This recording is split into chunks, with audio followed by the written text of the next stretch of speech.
ইতিহাস, ঐতিহ্য, খেলাধুলা, শিক্ষা, সংস্কৃতি, রাজনীতি, অর্থনীতি সহ সব খবর জানতে আমাদের সাথেই থাকুন। রাজবাড়ী জার্নাল, সবার কথা বলে।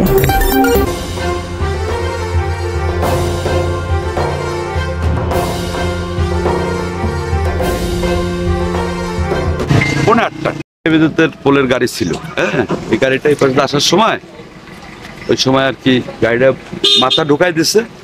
এই পাশ থেকে একটা ট্রাক ছিল, ট্রাকে একদম সামনাসামনি লাগছে, লাগার পর গাড়ি ঘুরতে ঘুরতে এই পাশে চলে আসছে এবং ভিতরে প্যাসেঞ্জার ছিল 3 জন। পরে ভিতরে প্যাসেঞ্জার ছিল 3 জন, একজন মারা গেছে আর একজনের হাত ভেঙে গেছে আর কি, এতটুকু জানা গেছে। আর একজন মোটামুটি সুস্থ আছে। 3 জন ছিল, ড্রাইভার সহ 3 জন ছিল। মারছে একটা ট্রাক।